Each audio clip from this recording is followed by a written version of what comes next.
안녕하세요. 에듀플래너스 학습설계팀 두한쌤입니다. 지난번에는 21년도 이후 변경되는 교육 분야에 관해서 몇 가지 설명해드렸었는데요. 오늘은 지난번에 이어 21년도 이후 변경되는 자격증, 국가제도 등에 관해서 더 이야기해드릴 거니 오늘도 집중해주세요.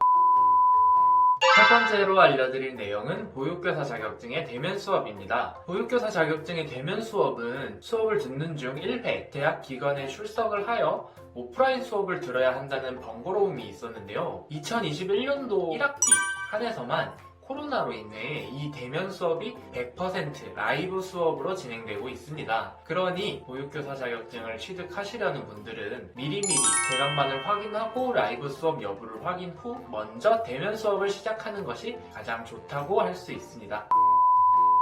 두 번째로 알려드릴 내용 역시 보육교사에 관련된 이야기인데요. 보육교사 2급 자격증 취득을 할 때는 기존 전문대졸 학력과 교과목만 입수하면 됐지만 앞으로는 국가시험이 도입된다는 이야기가 있어요. 보육교사 정책을 강화하기 위해서 보육교사 자격증은 보육 관련 전공 과목으로 학위를 취득하신 분들 한해서만 시험을 응시할 수 있도록 변경되고 그 시험을 통과해야 자격증을 취득할 수 있도록 22년도부터 시행을 한다고 합니다. 그러니 1번 사항과 마찬가지로 대면 수업을 온라인으로 진행하며 보육교사 자격증을 시험이 생기기 전에 미리 취득하는 것이 가장 좋다고 할 수 있죠.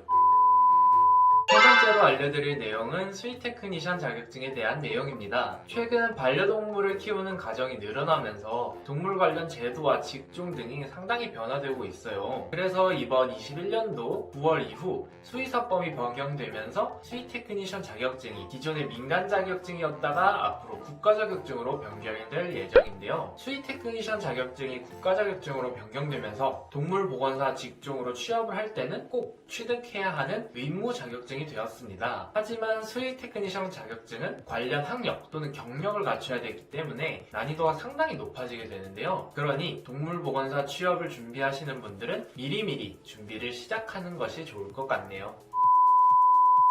네 번째로 알려드릴 내용은 아동돌봄 서비스 지원 시간에 대한 이야기입니다. 기존의 아동돌봄 서비스는 연간 720시간, 종일형 80%, 시간제형 55% 정도의 이용요금을 정부에서 지원을 해주고 있었어요. 하지만 21년도부터는 이 지원이 확대되어 총 시간은 840시간으로 늘어나고 종일형은 85%, 시간제형은 60%까지 지원을 받을 수 있게 되었습니다. 아무래도 맞벌이 등 평소 일이 바쁜 가정이 많다 보니 이런 지원 확대가 점점 늘어나고 있어요. 하지만 그에 맞게 아동 돌보미에 관한 자격과 역량에 대한 부분도 점점 강화되고 있으니 이 부분도 참고해보시면 좋을 듯 합니다.